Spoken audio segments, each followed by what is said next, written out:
Hello guys, आज day 22 है और पार्ट 2 है हमारा स्ट्रैटेजी का, जिसमें मैं आपको सब कुछ बताने वाला हूँ। और इसके बाद एक लास्ट पार्ट आएगा जो पार्ट 3 है। उसमें कुछ एक्स्ट्रा चीज़ें हैं जो मैं देखता हूँ ट्रेड लेते समय, वो मैं आपको बताऊँगा। तो इस पार्ट में हम डिस्कस करेंगे एरिया ऑफ इंटरेस्ट, EMA और ब्रेक एंड रिटेस्ट हमें कैसे देखना है।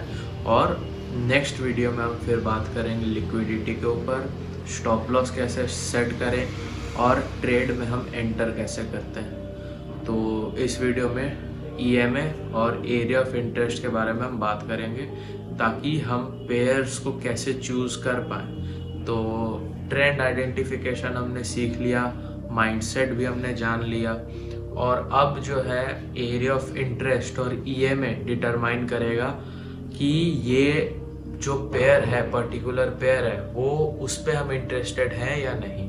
तो अब चलते स्क्रीन के तरफ और मैं आपको तुरंत बताता हूँ। और ये वीडियो मैं ट्राई करूँगा छोटा रखने का, ताकि लोग ज़्यादा से ज़्यादा इसे देख पाए और तुरंत समझ पाए। सो गाइज, हमने कैट JPY को ब्रेक डाउन किया था और हमारा ट्रेंड निकल के आया था बुलिश।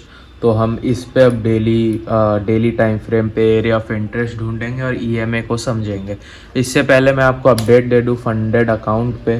तो गाइज, अभी भी ऑनबोर्डिंग पे ही चल रहे हैं। मैं आपको दिखाऊं तो ये देख सकते हो, अभी भी ऑनबोर्डिंग ही चल रहा है। और खैर, कल तो मंडे था तो पहला वर्किंग डे था, आज ट्यूसडे दूसरा वर्किंग डे है। आई होप वेंसडे तक मिल जाए और देखते हैं क्या होता है। तो गाइज, अब आते हैं अपने पेयर पे। तो हमारा जो ट्रेंड आइडेंटिफिकेशन था, ये पार्ट ये कंप्लीट हो चुका है। और डेली टाइम फ्रेम पे अब हमें एरिया ऑफ इंटरेस्ट ढूंढना है, जिसे हम सपोर्ट एंड रेजिस्टेंस कह सकते हैं, जिसमें मिनिमम हमें 3 टचेस चाहिए। ठीक है, चलते हैं। तो हमें डेली टाइम फ्रेम पे नहीं, सबसे पहले वीकली टाइम फ्रेम पे आना है। ठीक है, अब मार्केट अभी यहाँ रिवॉल्व कर रहा है। ठीक, तो हम तो भाई जो भी हम लोग ये फॉलो करेंगे स्ट्रेटजी, हम लोग में से आप या मैं या जो भी करे, तो गाइज ये कैंडल तो उससे नहीं दिखेगा। अगर वो सैटरडे को कर रहा होगा ट्रेड, ये कैंडल ऑब्वियसली दिखेगा। ये 3 कैंडल, ये कैंडल तो नहीं दिखेगा। तो इसे भूल जाओ और इसे देखो, इस एरिया को। ठीक है, तो गाइज अगर यहाँ हम देखें तो हमें एक सपोर्ट और रेजिस्टेंस लेवल डेली पे ही, अगर नहीं वीकली पे ही अगर मिल जाए तो वो भी बेटर है। वीकली पे एक हमें रफ मिल गया, देखो, तो वीकली 1 टच 2 टच और 3 टच यहाँ आ चुका है। हम डेली पे स्विच होके एडजस्टमेंट्स करेंगे। ठीक है, अब देखो, अब यहाँ अगर मैं नीचे जाऊँ तो गाइज एडजस्टमेंट्स आराम से हो सकते हैं। अगर मैं इसे और हल्का नीचे ले आऊँ और ऐसे कुछ करूँ और इससे थोड़ा और डाउन में ले आऊँ, तो गाइज ये ज़्यादा बेटर हो चुका है। क्यों? क्योंकि अब देखो, हम टच पॉइंट्स देखते हैं। ठीक है, टच पॉइंट 1 अभी नहीं, पहले अब हम क्या करेंगे, अब हम जोन ड्रॉ करेंगे। ठीक है, तो अब यहाँ से जोन ड्रॉ कर लेते हैं, ज़्यादा पीछे जाने का ज़रूरत नहीं है। अगर आपको मिल रहा है थोड़ा दूर में ही मोर देन 3 टचेज या मिनिमम 3 टचेज, वो काफ़ी है। तो अब जोन हमारा ड्रॉ हो चुका है। अब हम क्या करेंगे, साइकोलॉजिकल नंबर ढूंढेंगे। तो यहाँ देखते हैं कोई साइकोलॉजिकल नंबर है। तो गाइस, यहाँ पे साइकोलॉजिकल नंबर है जो कि है 500 का। तो यहाँ पे अब हम जाएंगे और ये हमारा हो गया 500 का लेवल। ठीक है, तो ये 500 का लेवल हमें मिल चुका है।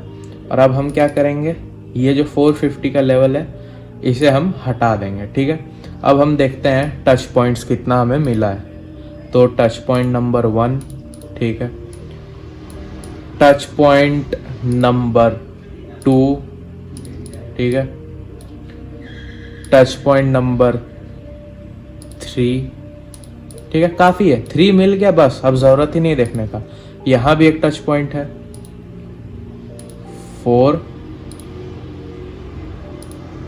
5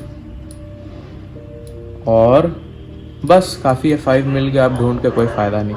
तो ये 5 हो गया है, हमें इतना टच पॉइंट्स मिल गया है। और अब हम आते हैं 4R पे। ठीक है, अब हम यहाँ देखते हैं कि यहाँ पिछला कोई स्ट्रक्चर पॉइंट है। हाँ है, बिल्कुल है। तो हम एक काम करते हैं, ये जो है यहाँ मैक्सिमम टचेज मुझे देखने को मिल रहा है, तो यहाँ एक लाइन ड्रॉ कर देंगे। अब क्या होगा, अब जब भी हम यहाँ पे ट्रेड लेंगे तो हमारा टीपी मोस्ट प्रोबेबली इस जगह पे होना चाहिए।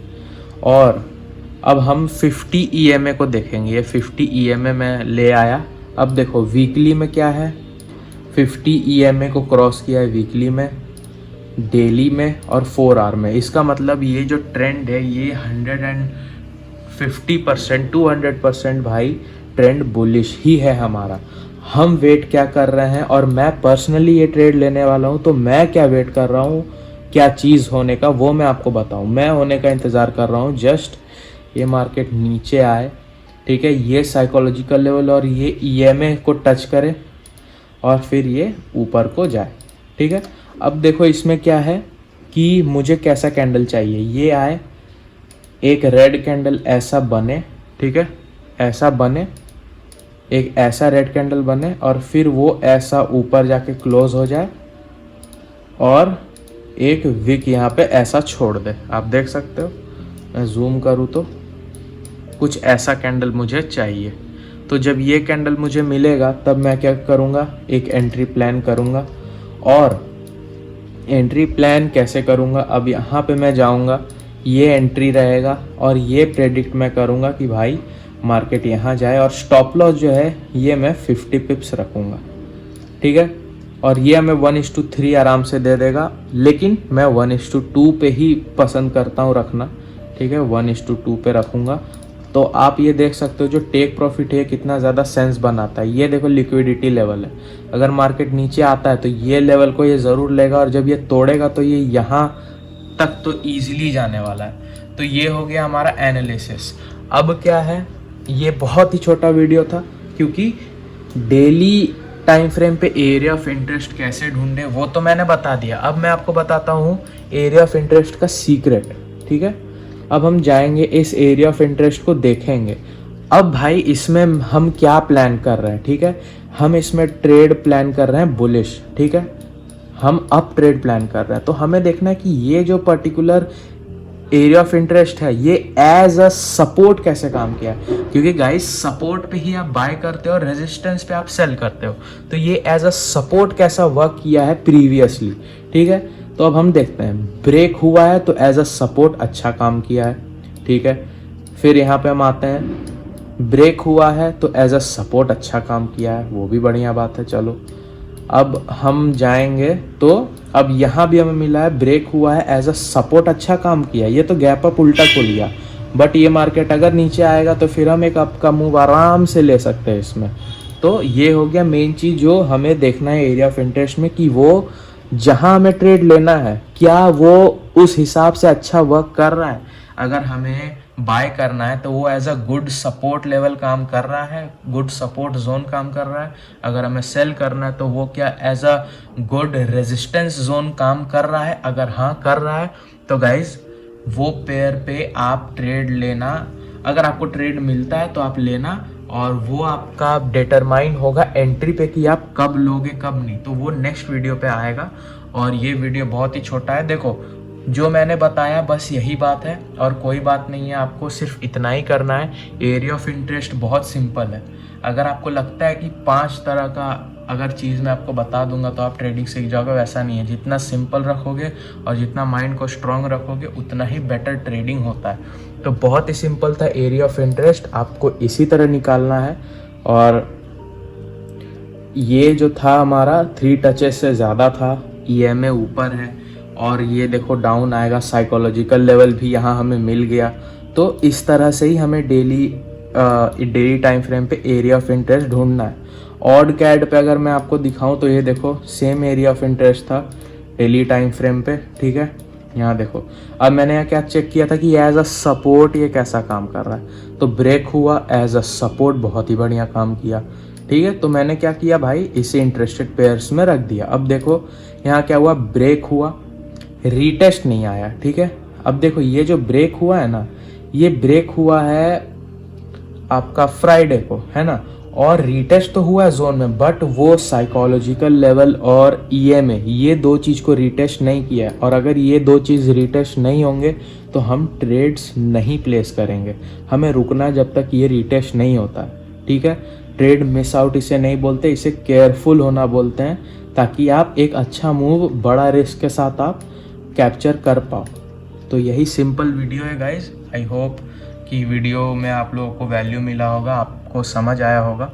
और नेक्स्ट वीडियो में हम बात करेंगे कि एंट्री कैसे ले, और कुछ कुछ की पॉइंट्स जो एंट्री लेते समय हम डिसाइड करेंगे, और एसएल हम कैसे सेट करते हैं लॉजिकली, और बाकी टीपी भी कैसे सेट करते हैं लॉजिकली, ये सब आपको मिलेगा। और इस वीडियो में area of interest, psychological level और ईएमआई, ये 3 चीज़ कवर हो चुका है गाइस। मैं आपसे मिलता हूँ डे 23 में।